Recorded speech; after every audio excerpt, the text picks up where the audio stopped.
I am the greatest. Be water, my friend. Welcome to One Hit Podcast. Today with Tommy McCarthy, boxer from Belfast, European champion, professional boxer. How's things, Tommy? Oh, good. Thanks for having me. Oh, it's a pleasure. A few Belfast boys have been trying to come online there, Paddy Barnes and all, so good to see the best have come on, the biggest one, anyhow, come on so far. Yep, the biggest and the best. Biggest and the best. Excuse me. So I mentioned there you're a professional boxer and European champion. How did you get into boxing? Was boxing always the thing for you, or was it other sports beforehand? Before, when I was very young, the first sport I ever done was judo. Very good. When I was about 6, I'd say 6 or 7. So that was my first sport I ever done, and I liked it. I went to 1 week competition and won it, and then my uncle was a kickboxer, so I went with him to the kickboxing, and then I was doing kickboxing for a wee while before I started boxing. And then my other uncle, do you hear capoeira?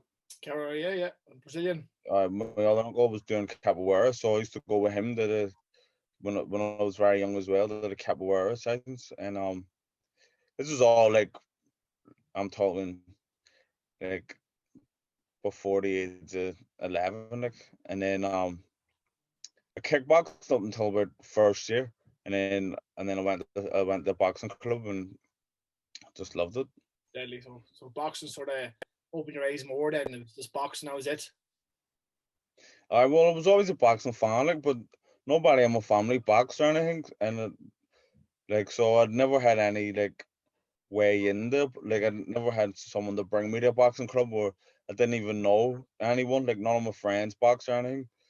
So my dad's mate was a coach in the club, Sammy Deeds, and he brought me down. And once I got there, I was just like, this is the sport for me.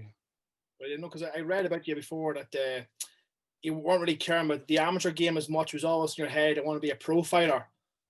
Was that always the case? Because when as I said, I've always been a boxing fan, but growing up, I never, like, before I started boxing, I never would have like paid attention to the Olympics or anything, or I was just always like, I used to love watching Chris Eubank and Prince Nazim and Frank Bruno and Lennox Lewis and Mike Tyson. So that was like what I thought boxing was, and then a lot of people who aren't into boxing, they look at amateurs like amateur boxing's crap. Like, there's just people think it's just the level, it's the thing to get you prepared to go pro. But then once I started boxing, I realized that amateur boxing is it's like a completely different sport from pro. Two different games, and it's like, and then I started paying attention to the Olympics. But even when I was boxing, I never like had dreams of being an Olympic champion. I was always like, I want to be a pro world champion. That's it. But then as I started getting more success in the amateur game, it was like, fuck, the Olympics. Everyone's always going on about the Olympics. It's like, right, I could make it. And then me and Paddy Barnes was my good friend, and Michael Conlon, and the two of them were going to the Olympics. And I was like, well, my mates are going, so I want to go. But I can expect it's always as well. Like, they're bringing silver medals home and bronze medals in the Olympics, and seeing how great it was for Belfast and the whole country of Ireland. So maybe that bit of fire was lit inside you. Yeah, well, they just see, once you're in the setup of the national team, everything's geared towards the Olympic Games. Like, the when you're in part of the Irish boxing team, your whole career is based around coming an Olympian. Like, that is the best thing you could do with your life. So I fell in that way of thinking, and like anytime I ever mentioned about going pro, like, they always talk me out of it. They talk any boxer out of it. For I don't know why, like, they're just so against pro boxing, and things has changed now because you see a lot of pros out of Ireland like coming through the ranks. But when I was on the team, like pro was the worst move you could ever made, and you end up like a lot of guys end up on the amateur system chasing the Olympic dream, and then the next thing they're in their 30s and their career's over, and they're just nowhere to go in because you're whole like engulfed by this Olympic cycle. So especially Olympics being every few when years, like it's a lot to take on yeah, your body, like especially you're but seeing. it goes quick. Like Yeah, the 4 years goes quick. But then with Paddy and Mick, they're all the crack when they went to London. All the like they're sending me videos all the time and all the pictures. It was like it looked like brilliant crack. So I would love to go, especially like the what would to be rubbing shoulders with like some sporting greats like Serena Williams, yeah. Usain Bolt, Federer. Like it would have been great to be in and amongst it. That's just an experience, once in a lifetime sort of Yeah. opportunity.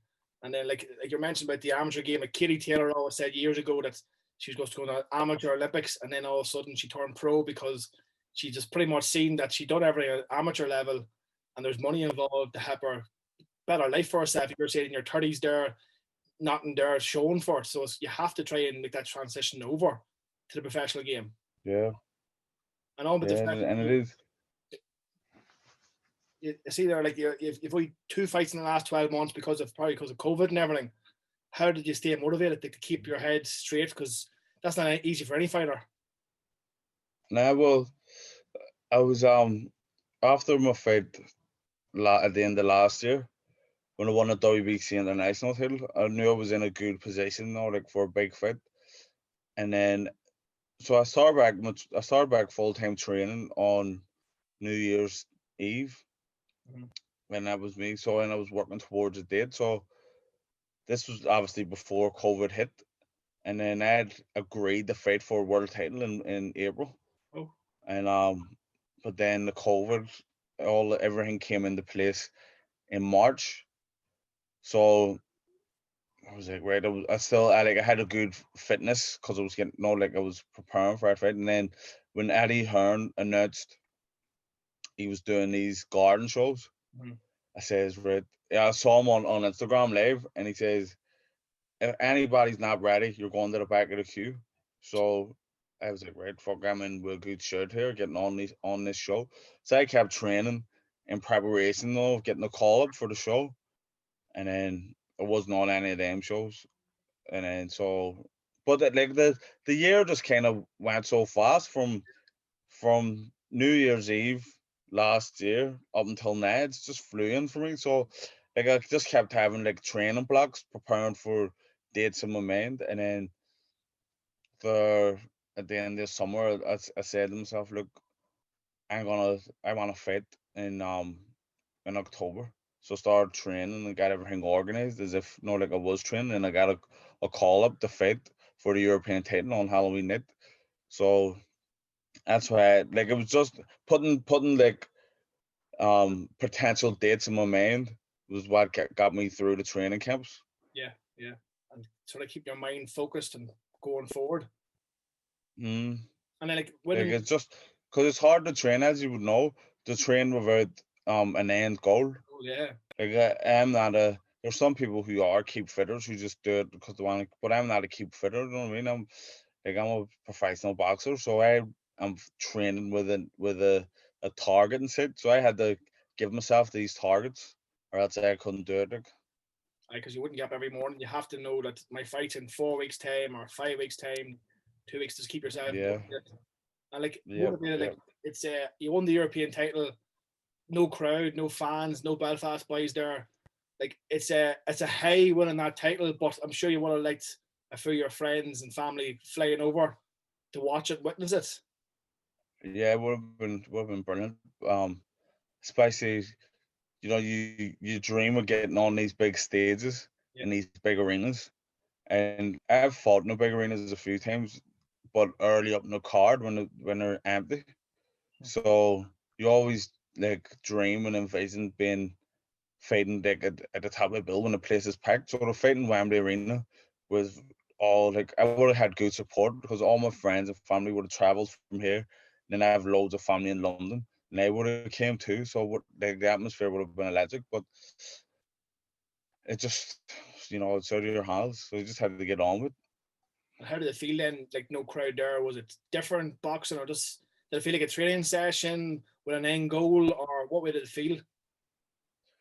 To be honest, didn't feel any different. Felt like there was plenty of noise because my corner was animated, his corner was animated, and there was a few.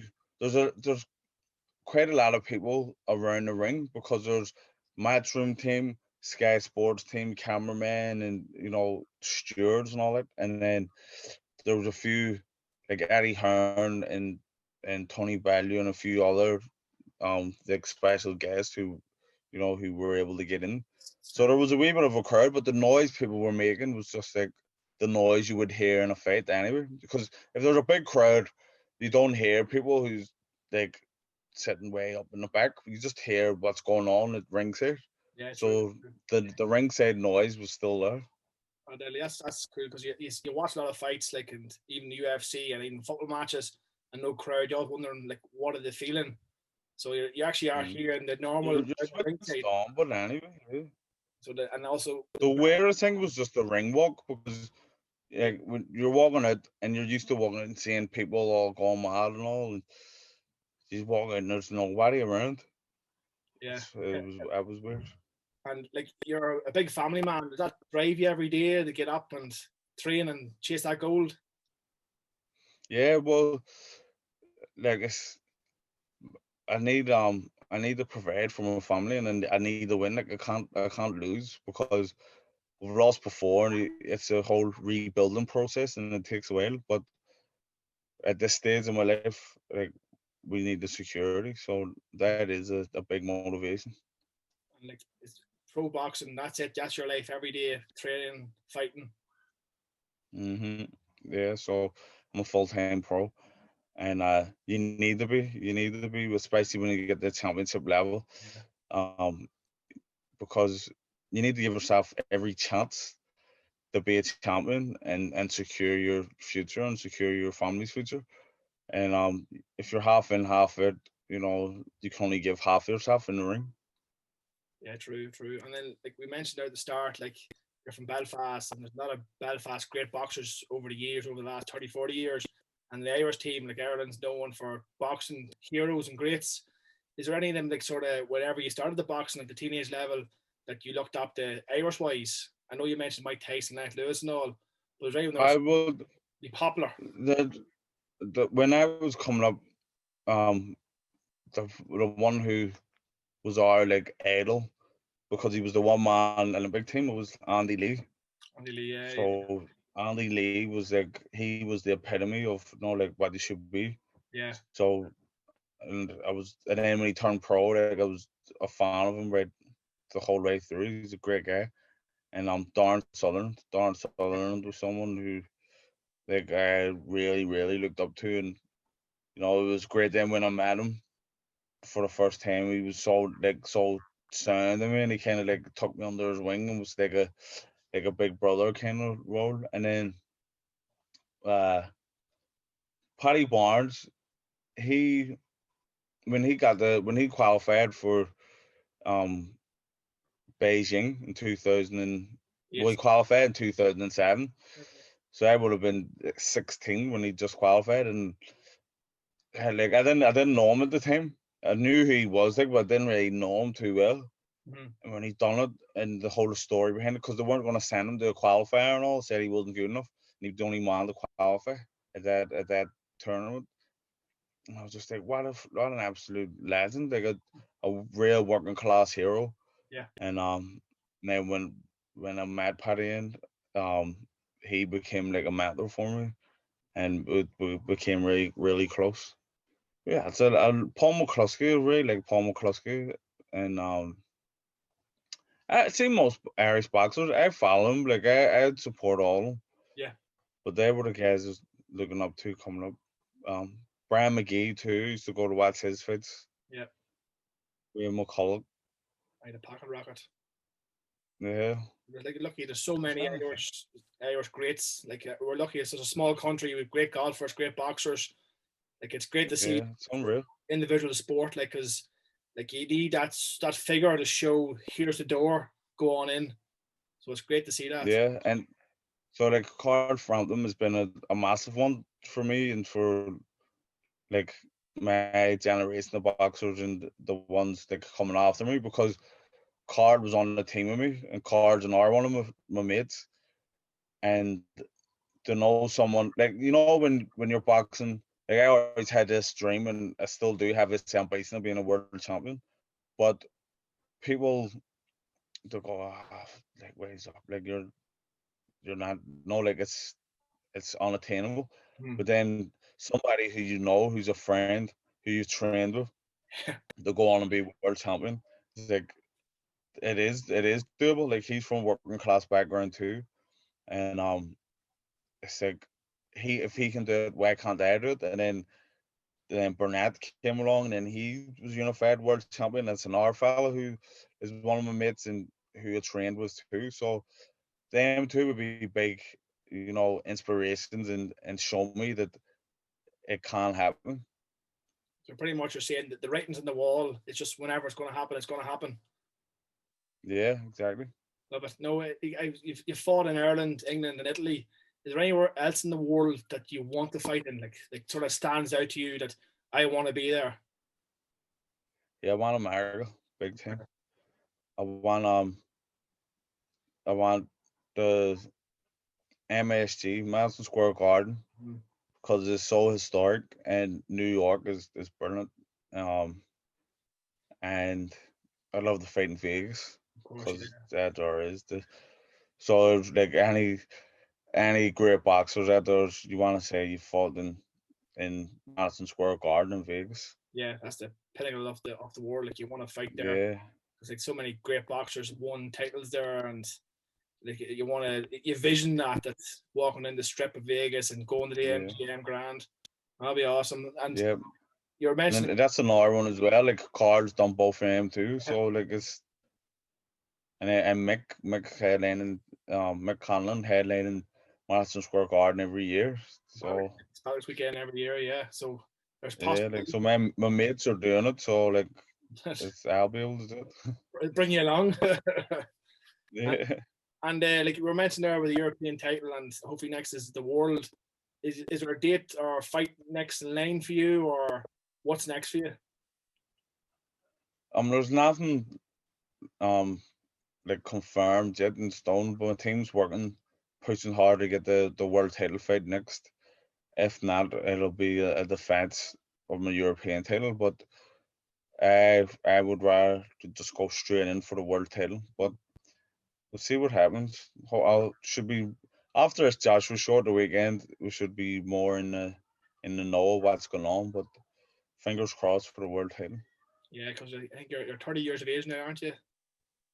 Yeah, So this is the part now you're going to just take over, and hopefully in the next 5 years, that's it. Yeah, them goals are ticked America a few times, and hopefully a world title. yeah. Great. That's the plan. We always ask our listeners, because this is called the One Hit Podcast. We also ask listeners, what was the best one hit you've seen, either in person or TV? It doesn't have to be boxing. It could be even a football match. The best free kick, the best knockout, the best UFC, like the best one hit that comes to your mind that you've seen, either in person or TV, or shown to you later on in life. Hmm. A tricky one. Well, the most recent one would be Gervonta Davis on Leo Santa Cruz. Like that was wild the way he knocked him out. That uppercut was just I've never seen anything like it. I don't know where. So that's the one that springs to mind straight away. I'm sure there's more of them, but Yeah, that one's in my mind at the forefront of the minute. I seen him live fight. I saw him in Vegas at the Mayweather McGregor card. Mm, He's a pretty he's dynamite. boxer. Oh, he's very, very good. But there's so many Like, good boxers. And like our listeners, we've a lot of listeners all over the world. And where would they find more information to keep it up to date? Because I'm sure most of our listeners know you, because we have a lot of Irish listeners, but there's American listeners too that would love to get in contact with you and see where your fights is coming next. what was the best way? Instagram, Twitter? Instagram and Twitter. I haven't got a Facebook. So Instagram and Twitter, they're both the same. Tommy Mac 90. And yeah, just give me a follow and I'll just I'm very active on social media, so you'll be able to know what's happening as it happens. Perfect. And I can't let you go with, I was reading about your background is Jamaican and Irish. Mm-hmm. Two strong genes. Does that help you with the fighting? Yeah, well, the two nations that are very similar, like the culture is very similar, like drinking and partying and fighting and having fun, and they're the negatives, but that's the stereotypes. And for the two for Jamaica to be such a small country and Ireland to be such a small country, the influence that we've had on the world, everyone is Irish and everyone wants to be Irish. Everyone loves Jamaica. Everyone wants to be Jamaican. From music to food, from St. Patrick's Day celebrations are worldwide. So it's great that I'm proud to have that as my makeup. Two great proud nations. Yeah, that's awesome, because like you're saying there, like such a small country, Jamaica and Ireland, everyone in the world heard of Jamaica and Ireland, know where Jamaica and Ireland is. So like we're lucky to be. Well, I'm lucky to be Irish, and lucky to be sort of like both. So like you're a proud Irish man, as I see all the fights you go to. Yeah. Yeah, I'm very proud Irish man. Like I I can trace my roots right back to ancient Ireland. McCarthy's are pure Irish from history started. And so I'm proud. Very proud of it. And then I need like being mixed, being a black Irishman. A lot of people, you're not apparently you're not what's the word I'm looking for? It's not apparent that you're Irish, like when they just see you. Yes.